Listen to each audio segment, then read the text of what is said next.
And good afternoon to our listening audience, listening right now on 810 AM, 1031 FM, and streaming on the iHeartRadio app.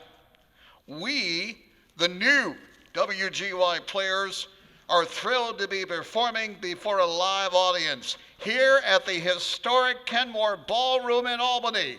Let them know that you're live.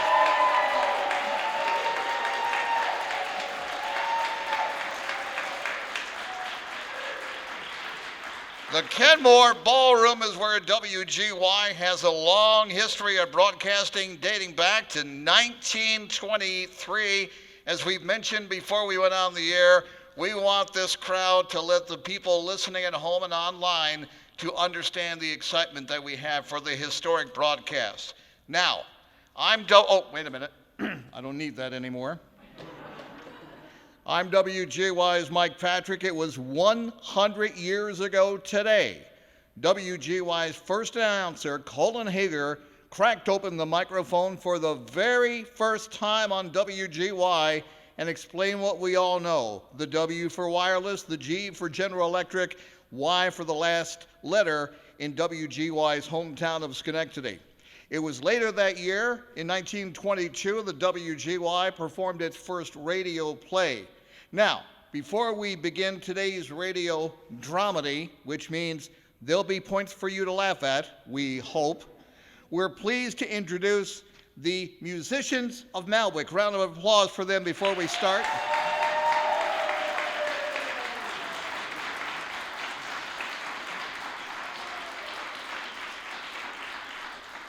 They are performing only selections from WGY's first broadcast, our first decade in service, and Colin Hager's personal collection.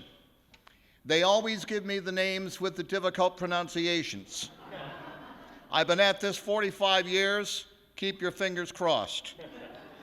Now, this very first piece was the very first piece of music ever played on WGY by renowned violinist Edward A. Rice, who became the conductor of the WGY Orchestra.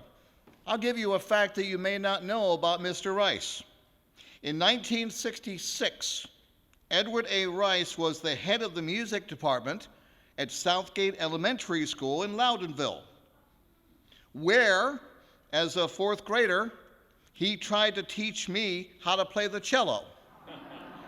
He's a wonderful musician, but it didn't work. But he also introduced me that year to WGY. He came in and showed me pictures and clips, much of like you saw today. And I'm a big believer in fate. And I believe it was fate that brought me to this radio station, and I am so thankful that I'm here.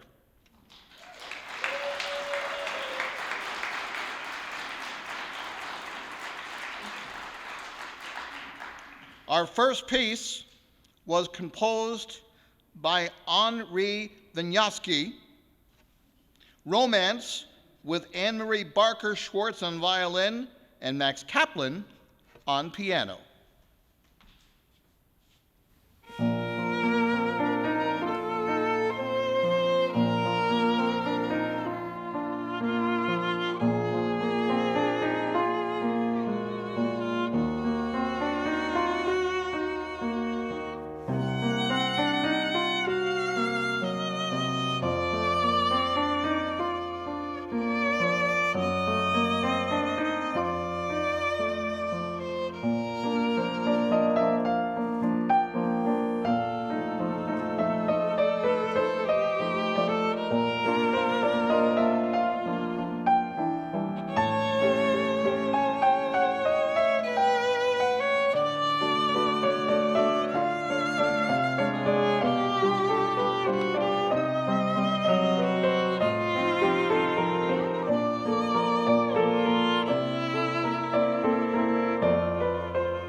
Now just imagine 100 years ago, that same piece was heard.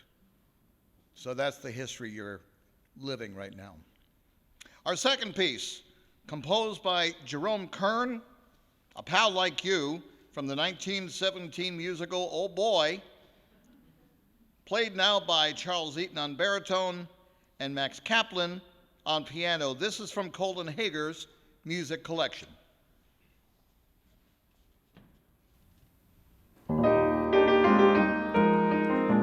You are such a pal, don't know, never shall, why you outdistance all other women in existence. If you only knew how I've longed for you, I never thought you would ever come. What luck that brought you.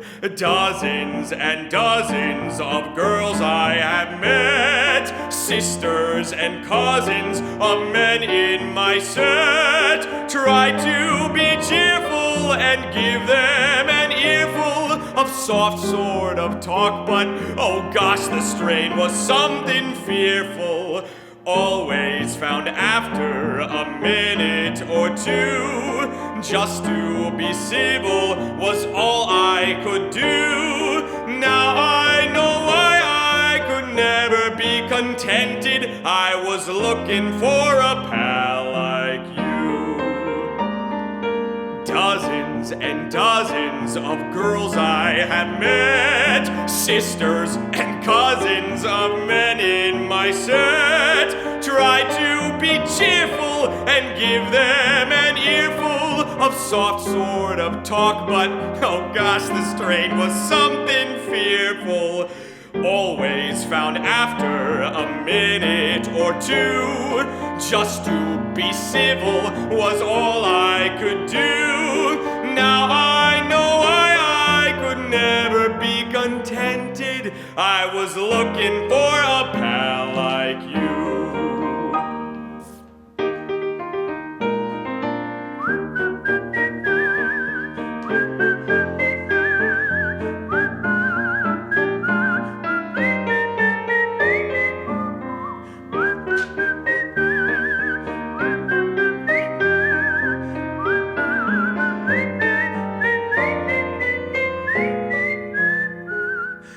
I've known so many, such hundreds of girls, didn't like any except for a whirl. Flirted a minute, 'twas fun to begin it, but found out quite soon there was nothing, nothing, nothing in it. Often and often I used to get blue, just went on flirting for something to do. Now I know why I've that sense of something missing. I was looking for a pal like you. I've known so many, such hundreds of girls, didn't like any except for a whirl. Flirted a minute, 'twas fun to begin it, but found out quite soon there was nothing, nothing, nothing in it. Often and often I used to get blue, just went on flirting for something to do. Now I know why I've that sense of something missing. I was looking for a pal like you.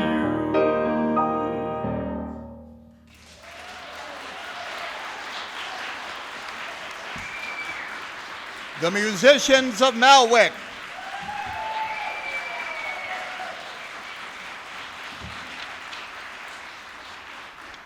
The musicians will be back with some more selections at our intermission. And now we're going to go back in time and recreate part of what happened in history as the first radio drama ever produced on the air. It's a bit tongue-in-cheek. We're going to have some fun with it. We weren't there 100 years ago.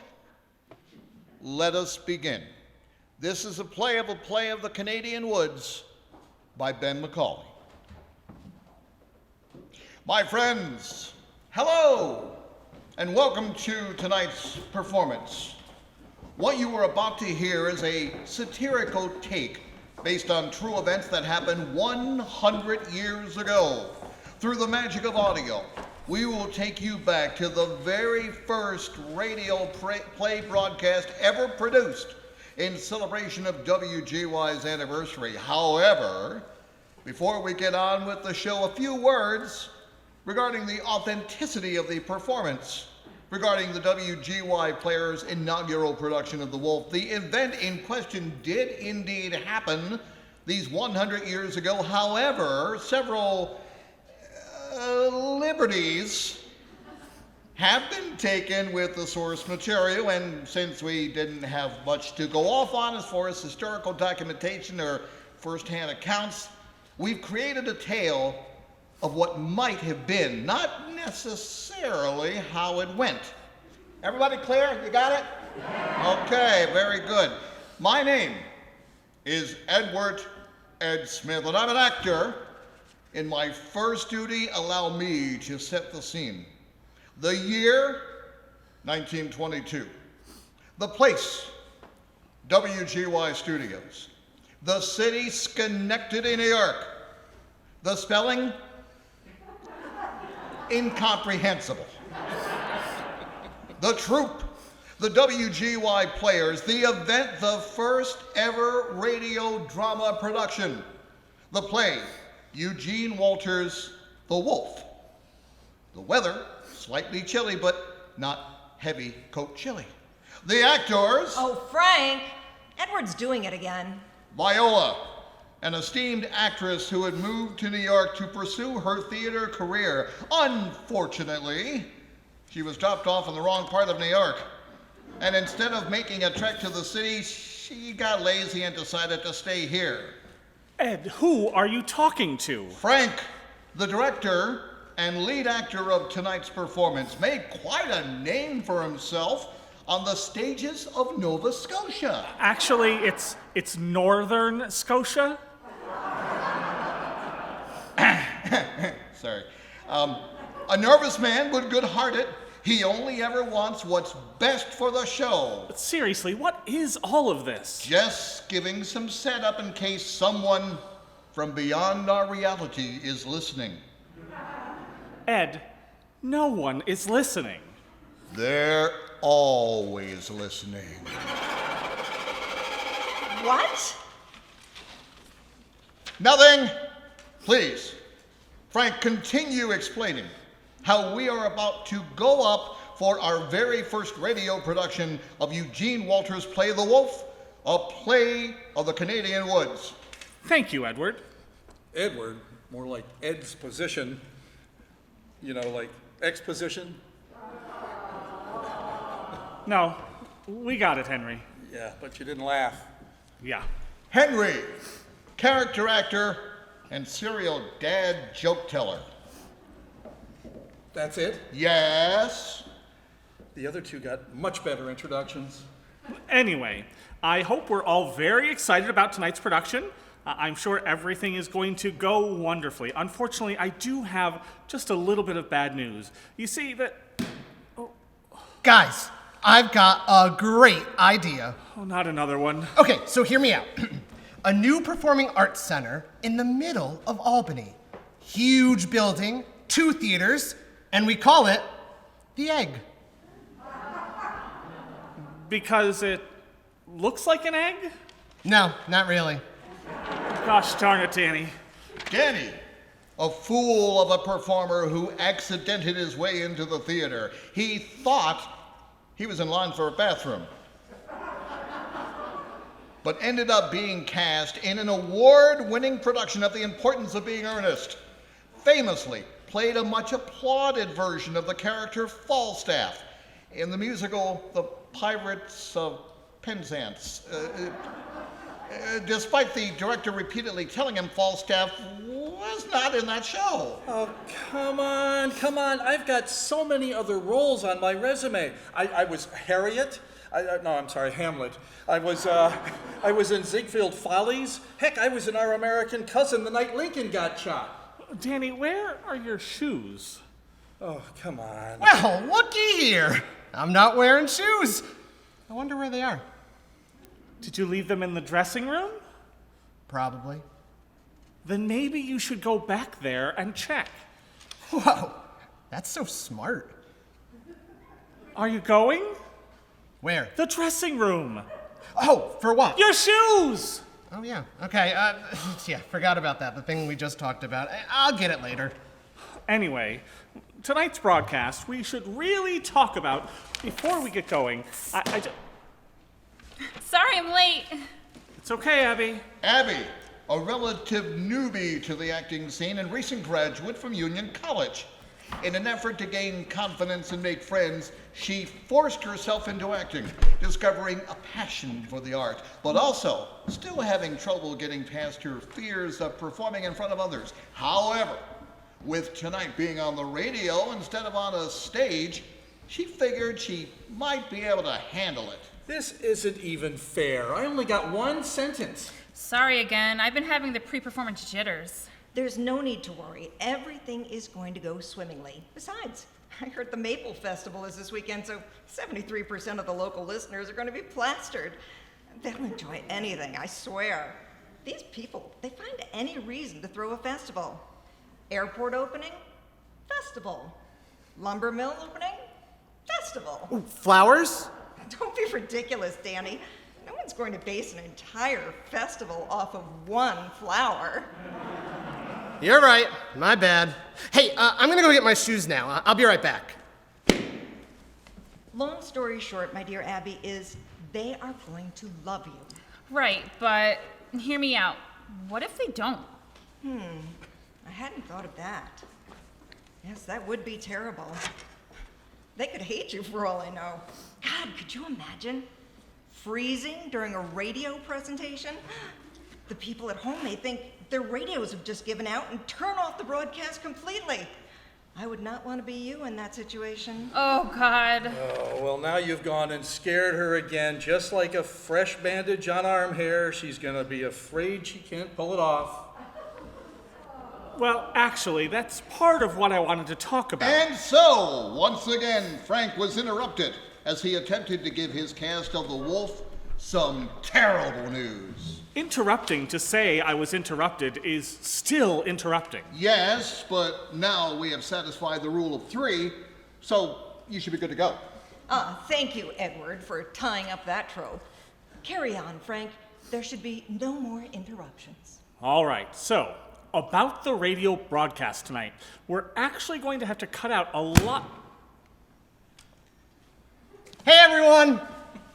Dang it. Guess what? Ooh, I love guessing games. Let me see. You just discovered that your great-grandfather Leon passed away and left you a large sum of money. But in order to obtain it, you must spend the night in his dilapidated mansion. Oh my God! Great-grandpa Leon died? I was just playing at guessing. How come no one told me? Do you even have a great-grandfather named Leon? I don't think so, but now I definitely don't. And now I have to spend the night in a spooky mansion just when I was so excited about finding my shoes. Viola, you know better than to give Danny hypothetical situations. My apologies. I never even got to say goodbye. Or hello. Folks, we have to talk about tonight's broadcast. Abby, dear, are you doing okay? Oh, what's gonna happen? I'm so scared. Excuse me? Viola, can you translate here? Of course I can. Let me see. If I am correct, it seems our fair Abby here is filled with despair, for she senses ill tidings from Mother Earth herself. The world is angered, and we must quell this rage with love. She says we should all go out after this performance and plant one new tree in her honor. Oh, such a beautiful language. Was that even close? Oh, sorry. It's been since high school since I took awkward mumbling as a language. Let me try again. Oh, yes, she said. She's nervous about tonight's audio broadcast and embarrassing herself on the radio. Don't worry, Abby. Why, I used to have the worst case of performance anxiety, but then I learned the secret. Hard drugs. No. Soft drugs? No, Danny. Medium drugs? What would that even be? Children's strength insulin. Please, stop guessing. Yeah, sorry, I'm in a weird headspace. I just found out my great-grandfather, Leon, passed away. You don't have a great-grandfather, Leon! Jeez, rub it in, why don't you? You... No. It's to not worry about what other people think about you. You almost exclusively worry about what other people think of you. Well, if someone gave me more than one sentence of an intro... Great. So, here we all are. Finally, it only took 10 minutes, but here we are. Firstly, I just want to say thank you, and what a privilege it's been working with all of you during this rehearsal process. It's been one of the most challenging and rewarding productions I have ever been a part of. Secondly, Edward, in scene 1, let's drop the word half-breed. I don't think it's going to age well. Got it. Also, I've been asked by the managers to cut the script down from 2 hours to just 45 minutes. So the roles of Annette and Father Paul have been cut. And lastly, I just want to let you know... What? She speaks.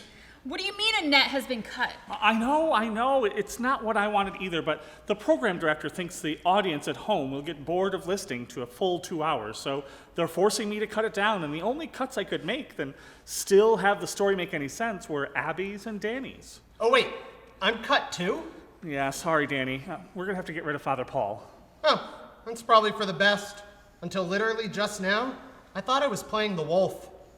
No, there is no wolf character. That's just the name of the play. Well, you're gonna be missing out because I got really good at howling. I scared my neighbors so bad, they brought animal control over. I'm still a little woozy from the tranquilizers. So, I'm not going on? Honestly, I thought you'd be sort of relieved. You've been so nervous about going up for days and worried that you'd mess up, and now you don't even have to perform. I was nervous, yes, but I wouldn't agree to doing the broadcast if I didn't want to be in it. I'm sorry, Abby, I really am, but my hands are tied with this. I literally played the main character's sister, the one who sets up the entire story, the one who gets eaten by the wolf. Hey, spoilers! Ed, you're in the broadcast, you knew this. Yes, but they didn't. They who? The ones who are listening.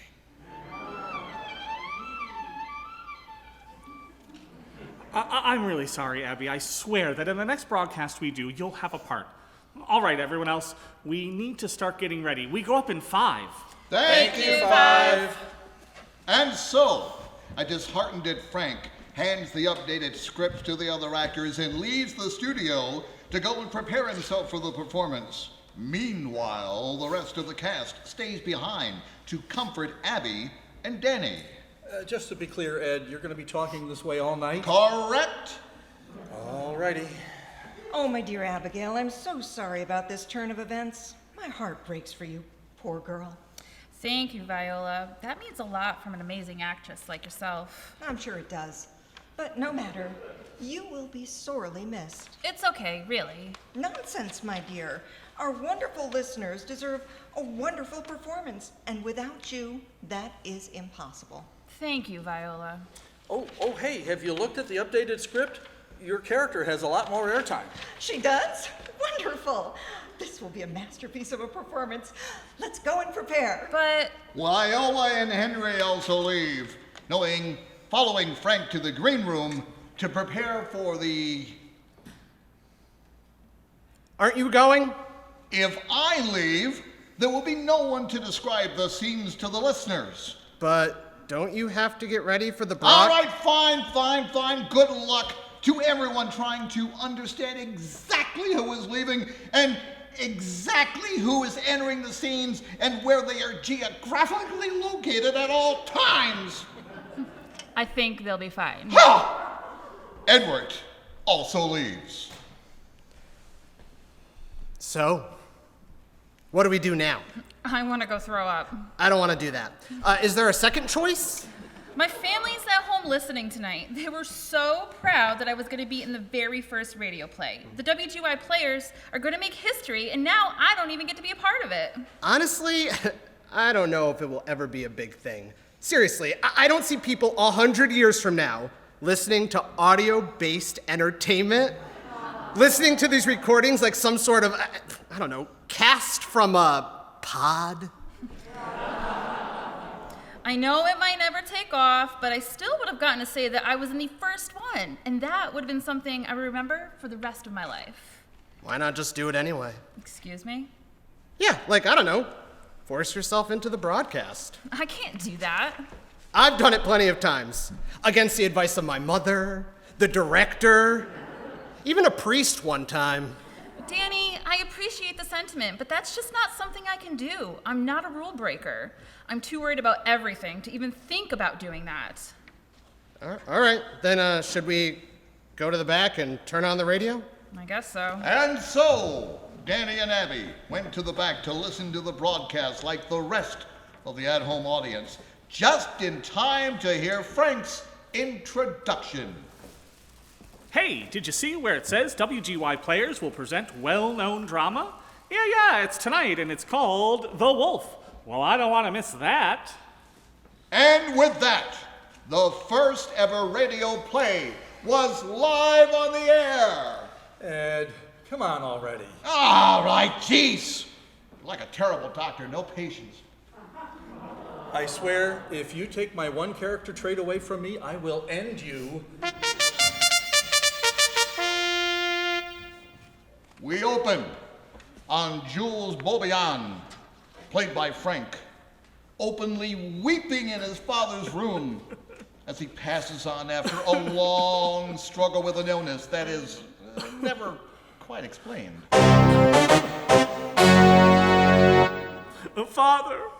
Father, I'm so sorry I was not here all these years. As a French adventurer, I have been traveling all around the Canadian wilderness looking for purpose and never realized that such a purpose was at home all along. Come closer, my child. Yes, Father. I have something to tell you. Yes, Father? A long-standing secret I have kept from you.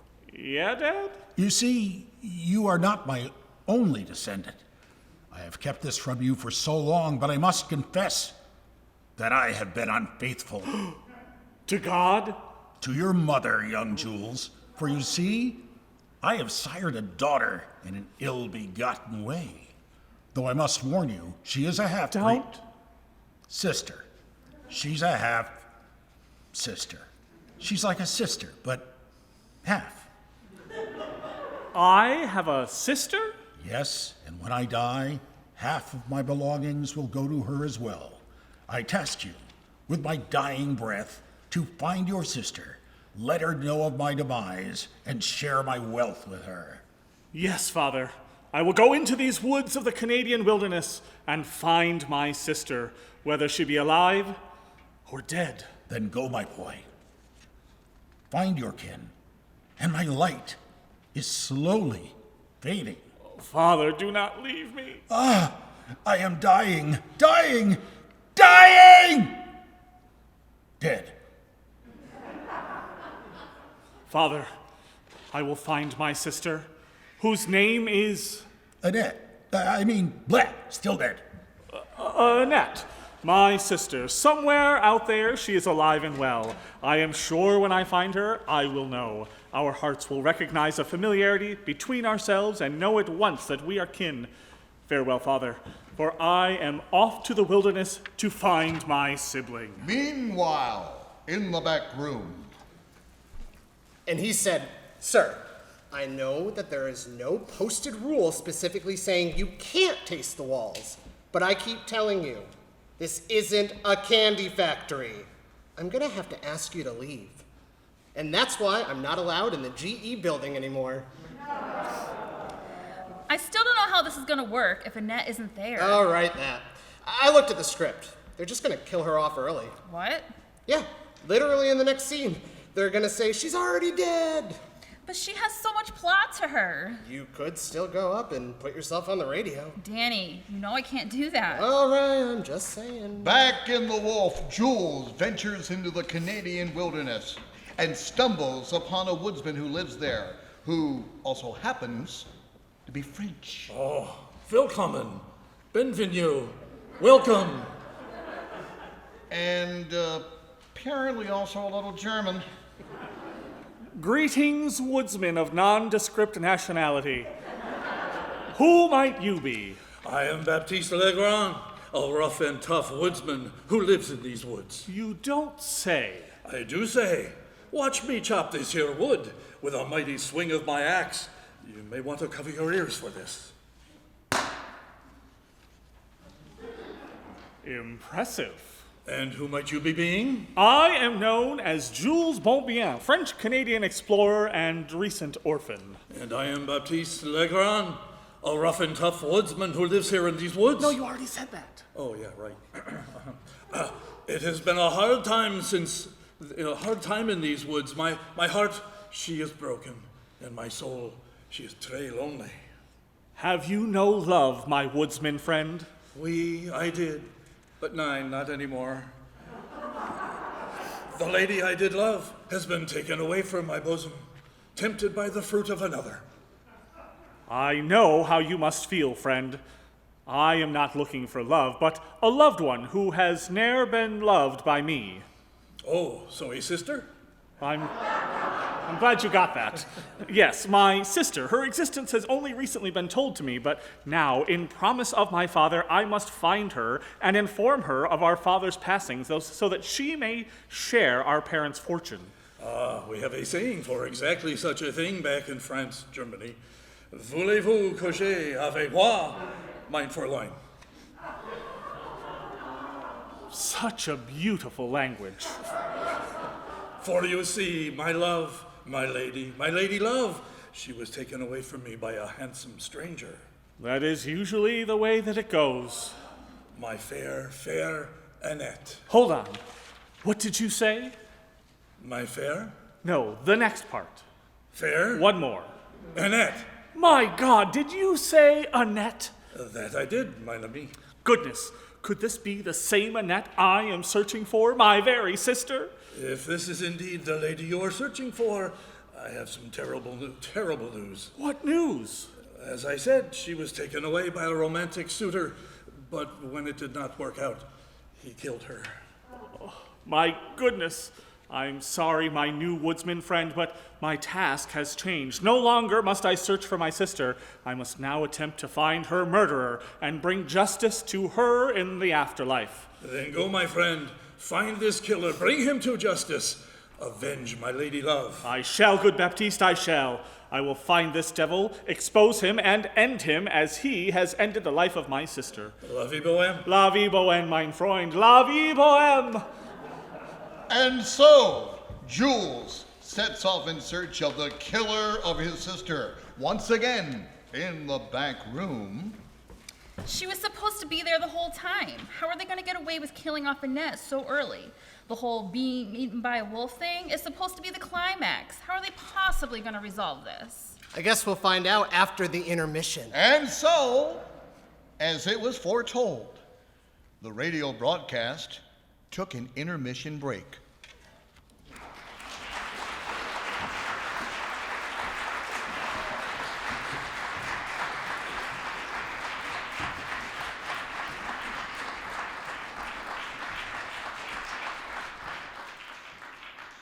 We hope you're enjoying this so far. You ain't seen nothing yet, to coin a phrase. And now, during our intermission, the musicians of Malwick will play a few more numbers from WGY's history. From our first announcer, Colin Hager's personal collection, composed by Sergey Rachmaninov, to the children, performed now by Charles Eaton on baritone and Max Kaplan on piano.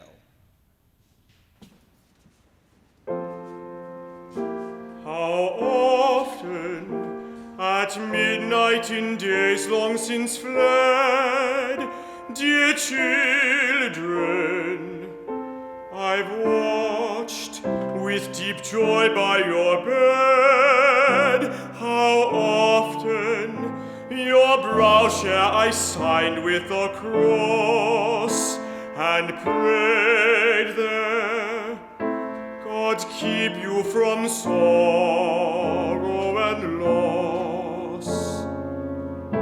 The love of the Father protect you.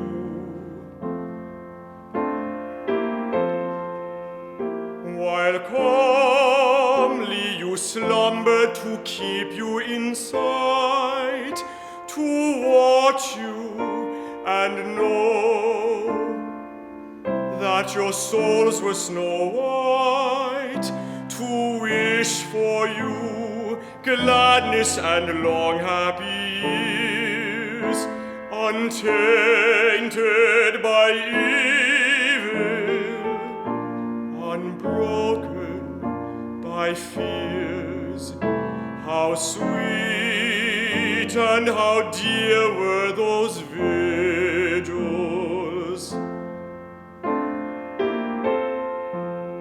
But now in the nursery reign stillness and gloom.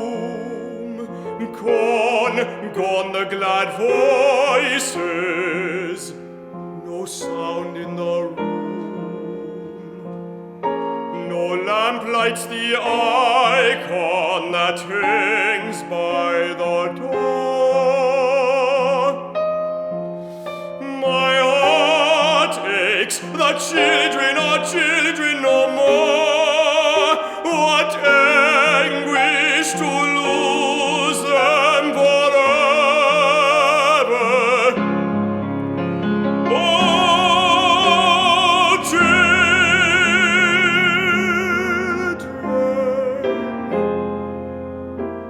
at midnight, to all days be true, and pray then for one who prays nightly for you, who oft on your brows made the sign of the cross, and asked God to keep you from sorrow and loss. The love of the Father protect you.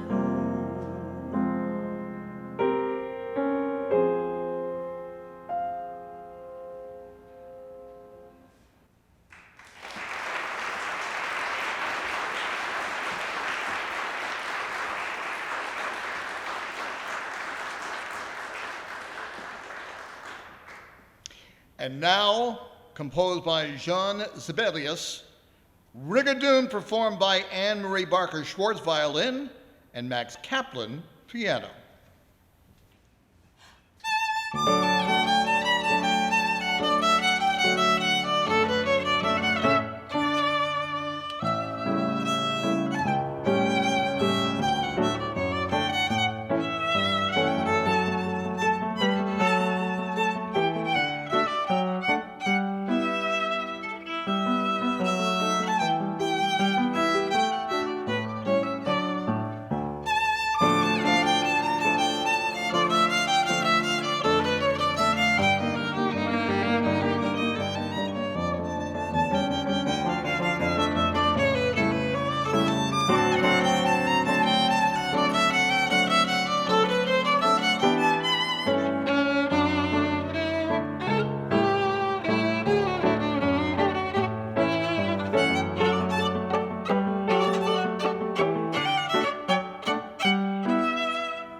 And the final piece of music for this special evening, composed by Herman Lohr, Where My Caravan Is Rested, performed by Charles Eaton, baritone, Anne-Marie Barker Schwartz, violin, Max Kaplan, piano.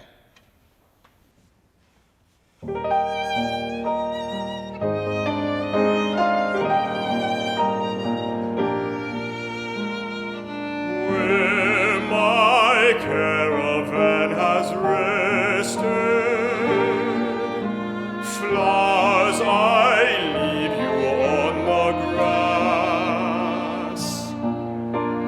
All the flowers of love and memory, you will find them when you pass. Flowers I leave you on the grass. You will find them when you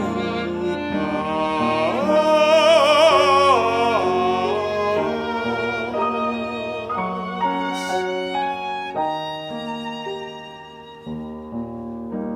You will understand their message. Stoop to kiss them where they lie.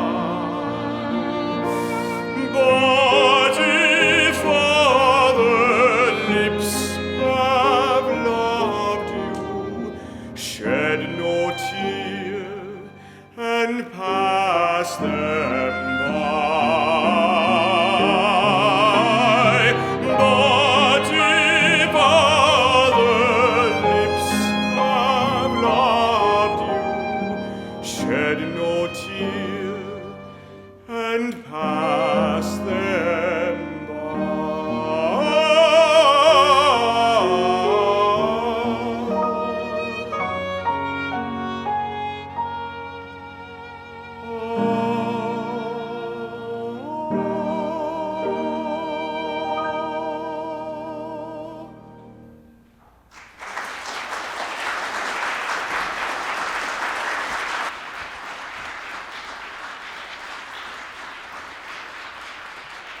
The musicians of Malwick.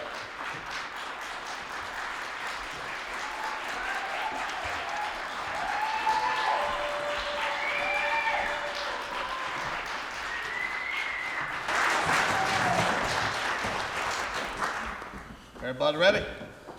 We are. And so, the allotted time did pass, and soon the broadcast was getting ready to go back up for their second act. However, in the studio, things were not all they should be. It's so sad to see her listening in the back room. Such a talented young thing. Yeah, she's like a miner in a collapsed cave, shafted. Frank, are you sure there's nothing we can do to get her on the air? You mean both her and Danny? No, I think Danny's fine. Honestly, he's probably already forgotten that he was supposed to be in the broadcast by now. As the omnipresent narrator, I can confirm that he has As the what? nothing. Like I said, this came from the program director. This is our first go-through, and if everything goes well, we can keep doing radio broadcasts like this, and she'll be on the air eventually. Frank, But it's not like I don't feel bad. This goes against everything I usually stand for. My main goal as a director is to make sure everyone feels included, and the fact that I can't have her in the broadcast, And well, Danny? Sure, and Danny, hurts me. Having her and seeing her And Danny? and Danny sitting in the back, huddled around the radio, hurts. She just... They? Oh my God, we get it, Henry. Chill out. Sorry.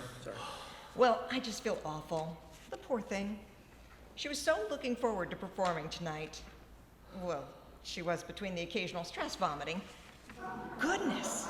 Her parents must be listening at home, and they must be so confused to not hear her on the radio. Stop it. Stop it. Stop it. Stop it. Frank, the usually calm and cool director, was dealing with the existential crisis of pleasing his bosses and disappointing his own cast. Would he turn the other cheek? Would he recant his words? Would Stop it! All of you, just stop it. Whoa, his face is redder than a priest who doubled down on the communion wine. Little bit of a stretch. Give me a break, I'm being yelled at here. Frank, I apologize. I know you are trying to do your best, and we will hold ourselves high and continue the radio broadcast for the sake of you and the program director. Thank you, Viola. However, I do have some ideas for my character, Hilda, in the second act. I was thinking perhaps we could add a few lines here and there. You're asking me if we can make up more lines for your character right before we go on. Of course not. I would never change the script before the second act. Good. Well, I just figured I'd come up with them during the second act. You know, a little ad-libbing here and there. No, Viola, you cannot improvise in tonight's broadcast. You know that's the one thing that makes me very uncomfortable during a performance. Fine then. I won't. But now you'll never hear about Hilda's tragic backstory as a lowly milkmaid in the glens of Quebec, working day in and day out, trying to raise enough money to support her three-legged dog through obedience school. Ooh, actually, I'd want to hear more. It's like this, you see. It all started when she was 11 years old. She found an emaciated dog that she named Boyle, on account of the large boil on its forehead. And over the next few months... Just please, stick to the script. I need this to go right, or else we may never get another chance at this. Okay? Okay? Okay. All right, then. Let's get back out there and wrap this puppy up. And so the actors, ready to take their places back at the microphones.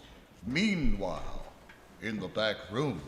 Oh, come on. No, I can't. You just said you want to. Danny, I can't. Why not? I can't just burst into the studio. It could ruin everything. It might ruin everything, but also, it might not. This is a well-rehearsed radio production, and we all know how much Frank hates last-minute changes. Then don't do it. But I want to do it. Then do it. But I can't do it! Then don't do it. Back up in the Wolf, Jules has arrived at the farmhouse of Andrew McTavish, a Scottish farmer who, in the actual play, has lines that are literally unreadable. So he's just going to speak with a different dialect. This looks like a nice spot to rest for the evening. Perhaps someone is home. I will knock on this door. I will knock on this door. I will knock this door down. Ahoy, matey. Hello, sir. Let me help you pick this door up. Ooh. Yar. You be entering the domain of Andrew McTavish, scourge of the 7 farms. Ah, you are clearly a Scotsman. Aye, that I be. Yo-ho-ho in the stomach of sheep. My friend, I am but a weary French explorer in search of the killer of my sister. She has been murdered, and I must find out who is responsible. Ye may enter, but know ye, if ye be planning to stay, I'll have you be working in the fields as a farmhand in recompense. I agree to these terms and look forward to my stay here. I'll have you be knowing, though, me daughter also be living with me. Ever since last, her mother done left me dry. I've been trying me best to raise her the best I could. Well, that is very noble of By you. making her do all the lady work. Cooking, cleaning, taking care of the house, trying to raise her right, so she don't be ending up like her awful, horrible, yellow-haired Dutch mother. Wow. Maybe I shouldn't stay here. Father, who is here? It be a young landlubber who be looking for some shelter. Nothing you need to be worrying your frail, womanly head over. This is what the character was like in the original play. You can see why we didn't use the actual lines. Also, Hilda is supposed to be Canadian, but Viola used a southern accent during rehearsals, and no one convinced her. Now come in, lad, and warm yourself by the fire. An ill wind be blowing this evening. Thank you, sir. It is a pleasure to be here. Greetings, sir. My name is Hilda McTavish. It's wonderful to have you here with us. It's so nice to have such a strong, handsome man around. A pleasure to meet you, Hilda. I must say, though you seem to have a crass father, you are holding yourself quite well. It may be a burden sometimes, but through all the hatred, misogyny, bigotry, homophobia, and racism, he's actually a decent man. You really believe that? Yes, I do. For you see, many years ago, when I was a poor, lowly milkmaid, I found this dog No, you and... didn't. No, I didn't. It's just a joke. But yes, he is my father, and I love him. Is there anyone else in your life? There is indeed. One Mr. McDonald. He's a bit older, but he is quite wise, and he promised he'd take me away someday. Away from all of this. Away from the farm, from father, from my three-legged No. dog, Boyle. Oh, just the first two things, then. And when that day comes, I'm sure Mr. McDonald will whisk me away to a new place and a new life. And you're liking this plan with McDonald. I'm not just liking this plan with McDonald. I'm loving it. Well, far be it from me to step on his toes. You seem like you truly love this man, and while my mind reels already of the thoughts of us together, I will not stand in the way of your happiness. In the back room, But like, what happens now? The whole point is Annette shows up and McDonald has to choose one. I have no idea what's going on. But was that guy a pirate? He sounded like a pirate. I can't listen to this anymore. Hey, why'd you turn the radio off? Oh. Because you're sad you're not involved in the broadcast? And your parents are at home waiting to hear your voice on the radio? But they won't because you're not in it? And it's really hurting you to listen to it? Was that right? Was I right? Abby, was I right? Yes, Danny, you're right. I knew it. meanwhile, back in the studio. Oh, here he comes, my suitor, Mr. McDonald. Hello, my dear.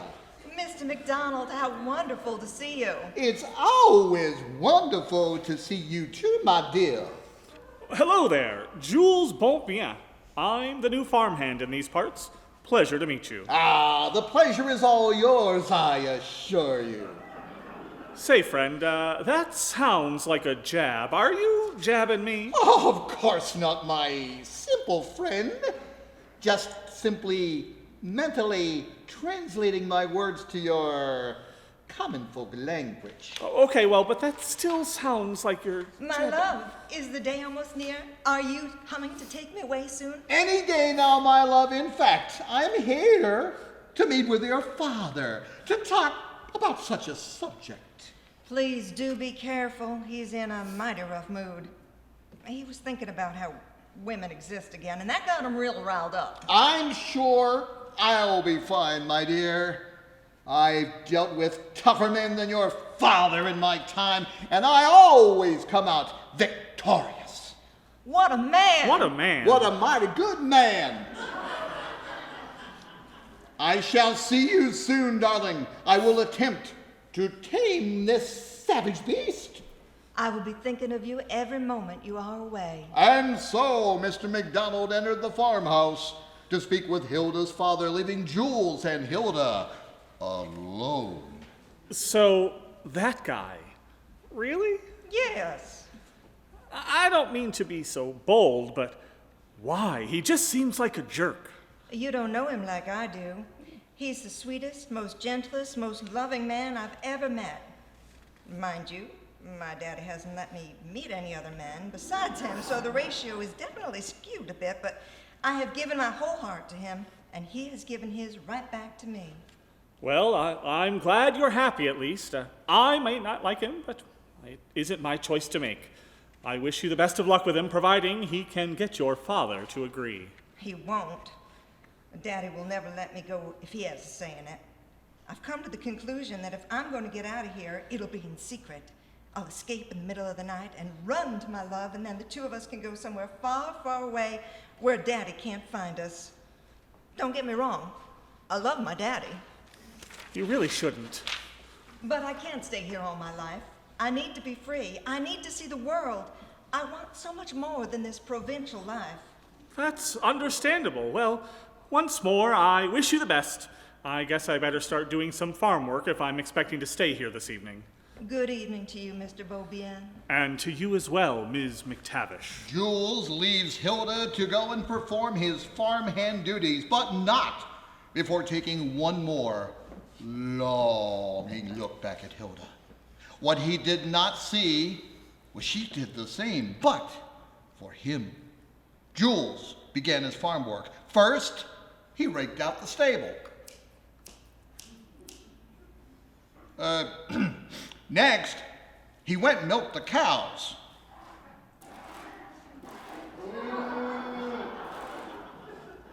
And finally, he collected the chicken eggs. Apparently quite violently. Meanwhile, in the back room, Abby and Danny sit quietly around the silent radio. So, do you want to hear another one of my ideas? Shoot. Water slides. What? Water slides. No, I heard you. Saying it twice doesn't explain anything. Okay, but how about a really crazy bunch of water slides? I'll take it from your silence as a sign of curiosity, so I'll just keep going. We get some land, maybe like an hour from here, and we turn it into a whole world of water slides. I haven't thought of a name yet, but I'll get there. Danny. It'll be super fun, but super unsafe. So I think it'd be best to hire just any random kid who barely knows how to swim and probably has been sneaking a couple of drinks from the bar. So that way, if they mess up, we're not liable. That's not how And of course, we're going to need a jingle. And it needs to end with the line, "I really love the way you feel."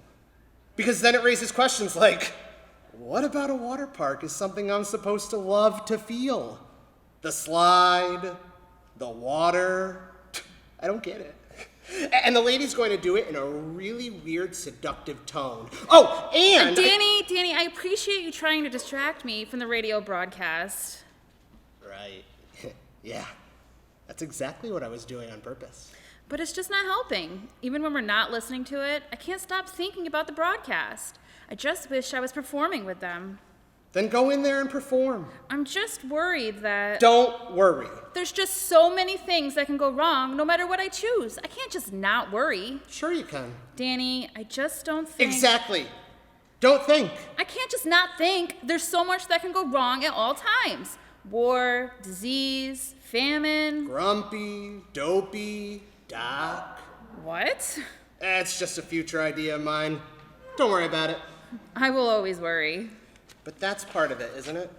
What do you mean? I was just thinking about how... You know what?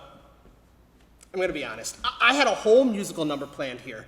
And why worrying was too much, will hold you back in life, and how just to let some things happen and deal with the aftermath later, because it's good to take risks. Oh, and it was a very convincing musical number. You should have seen it. But we had some budget cuts, and they wouldn't let me have an in-house band or tap dancers, so I scrapped it.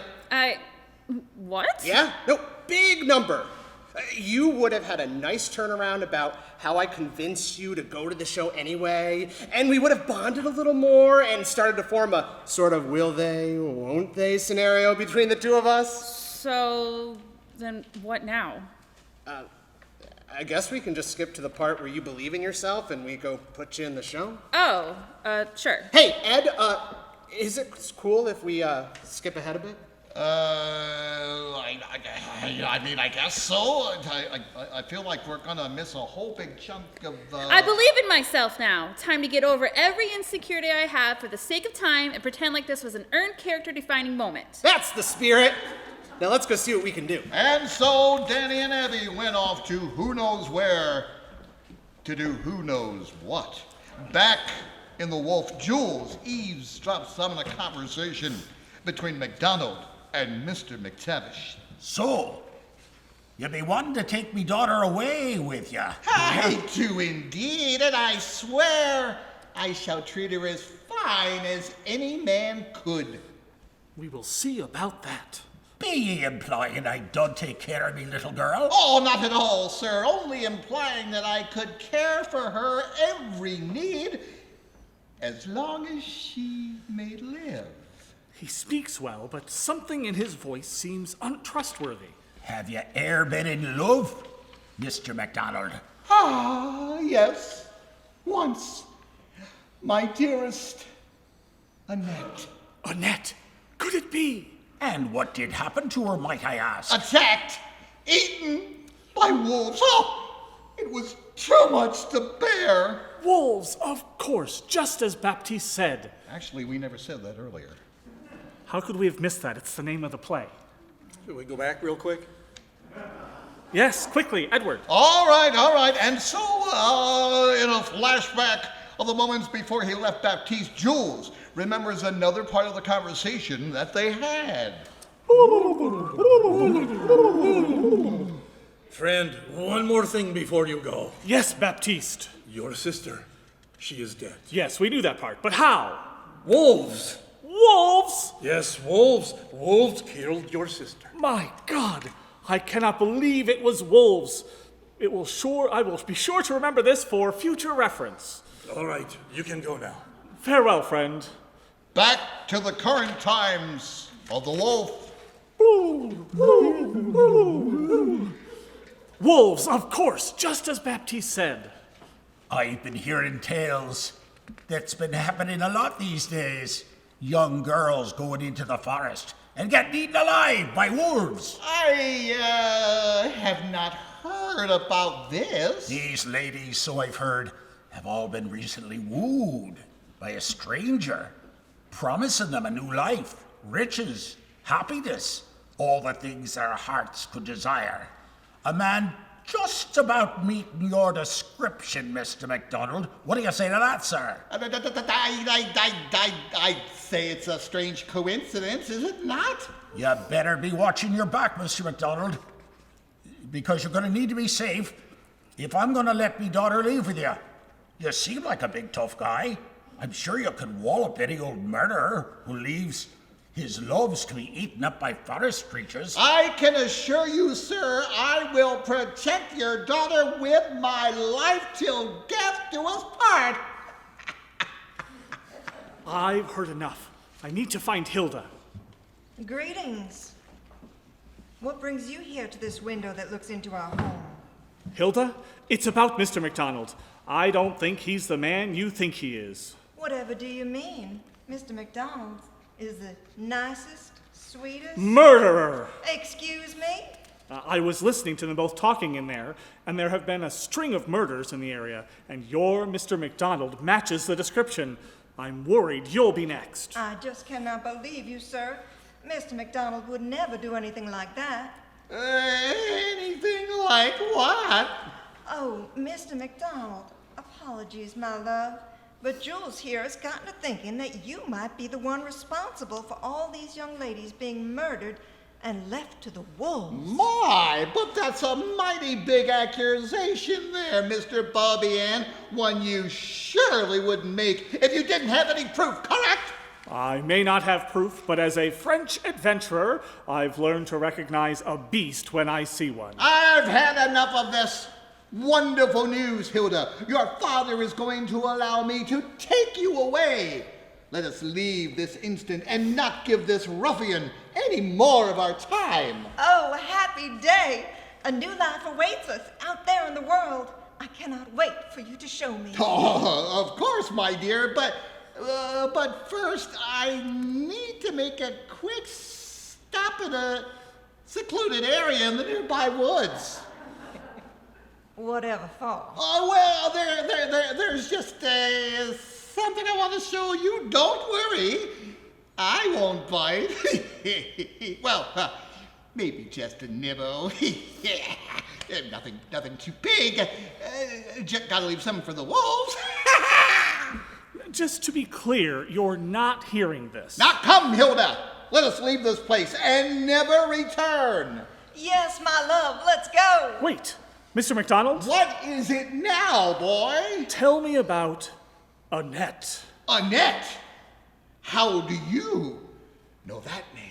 You see, sir, Annette is my little sister. The whole reason I began my journey was to find her and alert her of our father's passing. Well, then I wish you luck on your journey, young man. Come now, Hilda.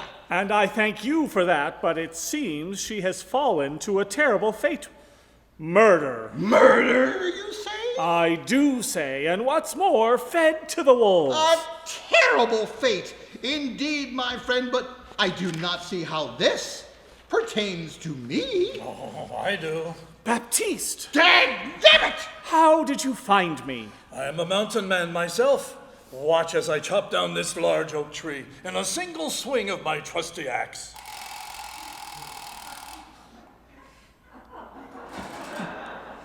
Incredible. But what are you doing here? I decided to join you on your quest to find the murderer of my love, but it seems like you've already found him. Good to see you again, Mr. McDonald. Mr. McDonald, how does this strange, hairy man who came out of the bushes know you? I do not know, my love. I swear I've never seen this man before in my life. Now that is a bald-faced lie. This man kept coming around when Annette and I were about to be married, tempting her with talks of a new life. Then suddenly he stopped coming around, and I thought it was over. But that was until a few months later. I woke up to a letter from my darling Annette saying she was sorry, but she couldn't marry me and left in the dead of night. I'd always assumed you might be the reason, but now I know for sure. You led my sister astray, killed her, and then fed her to the wolves. Admit it. Ay. My love, tell me this isn't true. Because of this man, I will never get to see my sister's smiling face, never get to meet the lost sibling I've never known, never get to spend just one day with my missing family. Thanks to you, I will never get to meet Annette. Hold it right there. Dun, dun, dun! Annette, who are you? And what the heck are you doing here? My love, I thought you were dead. Please don't play along with this. You know how much I hate improvisation. You know what they say, a murder can't keep a good woman down. Good to see you. You too, Viola. Now just hold on one second. Clearly, this is some sort of apparition, a ghost of my very, very dead sister who is not alive right now. No, brother, it is I, Annette, in the flesh. I am so confused about what's happening right now. No confusion necessary, Mr. McDonald. You see, your plan didn't go quite as well as you thought. Plan? What plan? Your plan to murder me and leave me for the wolves. Hold on. So Jules was right? Yes, I was, but we're not supposed to know that yet. Tell me, my love, how did you escape? You see, Mr. McDonald here didn't kill me as well as he thought he did. When he left me in those woods, I was scared that it was the end. That was when the wolves came. The ones that ate you. Except they didn't. Except they did. Except they didn't. Tell us more. Please don't. You see, as I was laying on the ground, bloodied and beaten, I felt a cold, wet snout on my arm. And then another. And then another. I was sure this was it, but when I opened my eyes, I saw that the wolves meant me no harm. They brought me food and led me to shelter. And before I knew it, I was one of the pack. Oh, God. I spent weeks with these majestic creatures, learning to hunt, practicing my tracking, and teaching myself how to survive. These wolves were no longer to be feared, for they were my family. Well, it's a lovely story, but I'm afraid we must be leaving. Come along, Hilda.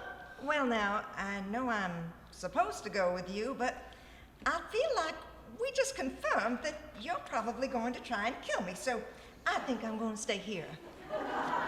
No, you should go with him. But you're the one who told me that I shouldn't. I know, but you're not supposed to listen to me yet. Quite infuriating, yes? When you're banking on things to go as planned, and right at the last minute, you get your world turned upside down? Look, I didn't want to cut Abby And Danny. and Danny out of the broadcast, but the program director told me. Is the program director here now? No, they're listening at home, but Well then, I believe it's your line. yeah, I got it. Annette? Yes, Jules, my brother? I just want to apologize for putting you in the awkward position of being left to the wolves.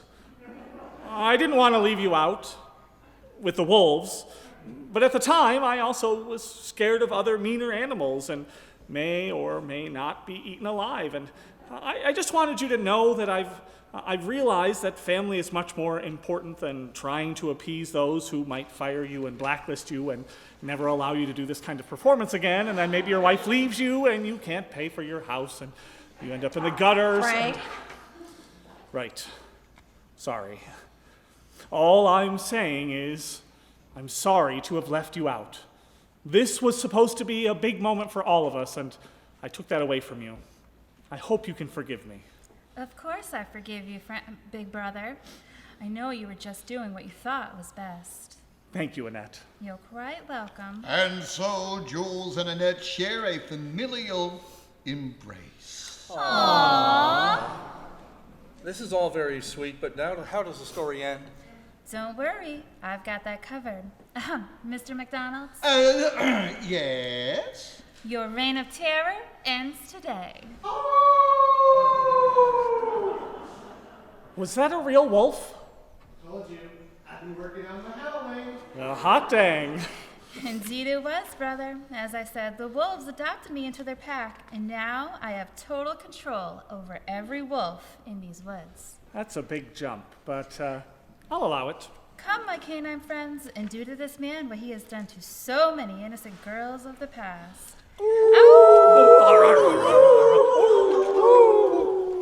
Edward, would you care to do the honors? Of course. And so Mr. McDonald was set upon by a very hungry wolf that had wandered out of the woods. I am? Feed the cow! The wolf began biting and clawing at this man, tearing him from limb in front of God and everyone.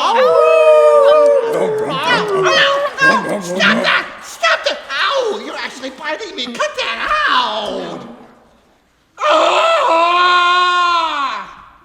And so, the wolf grabbed up the last remaining bits of Mr. McDonald, leaving nothing but a bloody mark on the ground where the murderer once stood. Whew, that got pretty dark. And I'm sure you'll all be scarred for life, having just stood there watching a man get gruesomely disemboweled right in front of us. But I think that clears the way for the end of our story. Told you I'd be a good wolf. Jules, my dear, you were right all along. Perhaps it is you who will take me away from this place. Hilda, my love, I would like nothing more than to get the heck out of here. I'm coming too. You're gonna need some protection out there in these woods, and with my wolf army, we'll be unstoppable. Allow me to join you, my dearest Annette.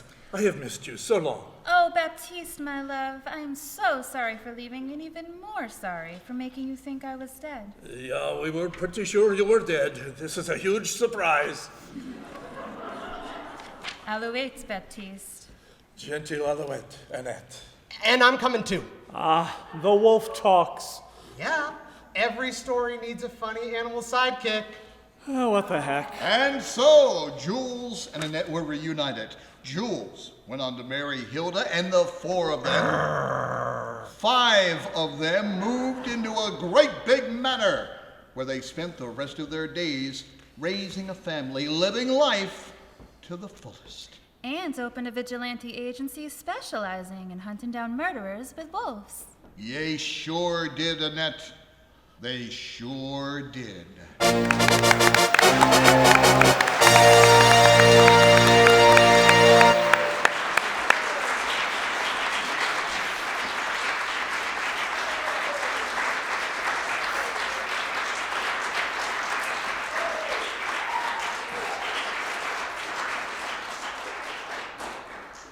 And so, later in the studio after the broadcast had finished, the cast sat around waiting for Frank to return from his meeting with his bosses. Did you like my wolf act? Would have liked it more if you'd left less bite marks on me. Look, I'm just a method actor. Do you even know what that means? Not really. I've heard it used as an excuse to get away with acting like a jerk. Actually, that's pretty spot on. You were wonderful, dear. Thanks, Viola. I really hope I didn't ruin the broadcast too much. Even if the radio broadcast was in total disarray, it was still a broadcast no one will ever forget. At the end of the day, isn't that what it's all about? I hope Frank isn't too mad at us. Even if he is, chances are we'll never have to do this again. Suddenly, Frank enters, his head held low. Hey, cast. Hey, what? So, I've got some bad news. Oh, great. Here we go. The program director heard our broadcast tonight, and And? they loved it. Oh my God. That's amazing news. Well, they loved it so much that they want us to do it again, but using the new ending. So, we're going to have to do a whole nother rewrite. And Abby, I thought you could take that on. You brought the broadcast around once. Maybe you could do it again. Oh, I have ideas. Oh, I'd love to hear them. All right, so first, I was thinking we could... As you've just heard, we've had some fun recreating what it might have been like to be part of radio's first drama. But now, I'd like to stop playing Edward and return to my true self, WGY's Mike Patrick, and recognize some of the very real people that dedicated much of their lives to this fine radio station. It's impossible to name everyone, but here are some key figures in our history that deserve to be mentioned this evening. Colin Hager, our first announcer and manager. Walter Ransom, Gail Baker, GE engineer. Martin P. Rice, GE and WGY publicity manager. Charles Steinmetz, engineering pioneer, inventor, and founder of the GE Research Lab. Edward Rice, director of the WGY Orchestra. Martha Brooks, one of our first female radio and broadcasting legends. Edward H. Smith, a local actor who first pitched the idea of plays on the radio. And our many announcers and hosts. There are too many to list, but a few we will mention now. Howard Tupper, Dick Beach, Bob Cudmore, Harry Downey, Doc Perryman, Ellie Pankin, Don Weeks, Joe Gallagher, Chuck Custer, Kelly Lynch, and the current WGY staff, Diane Donato, Doug Gowdy, Rachel Davis, Zach Harris, Jim Gagliardi, Chad Erickson, Jeff Wolf, Bill Blake, Dave Abdu, and me, Mike Patrick. But to others who know me from my radio past, they might say of me, the shadow knows. We must also thank everyone who made this performance possible. Matt Demling and the Schenectady Light Opera Company.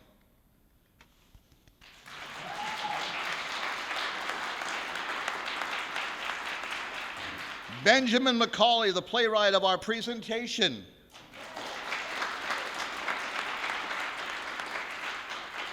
Michael Camello, our director and actor.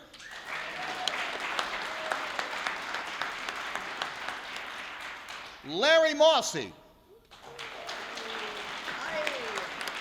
Hi. Jillian Schuhart.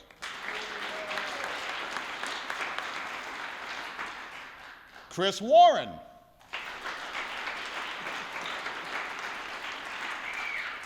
Jeffrey Hocking.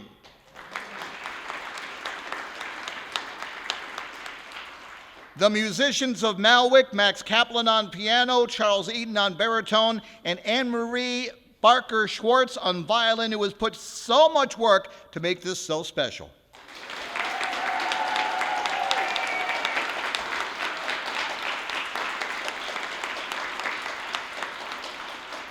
everyone at the Kenmore Ballroom.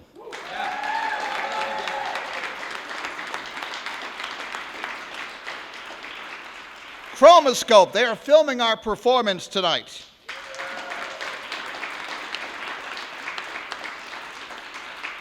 Chris Hunter of the Museum of Science and Innovation in Schenectady.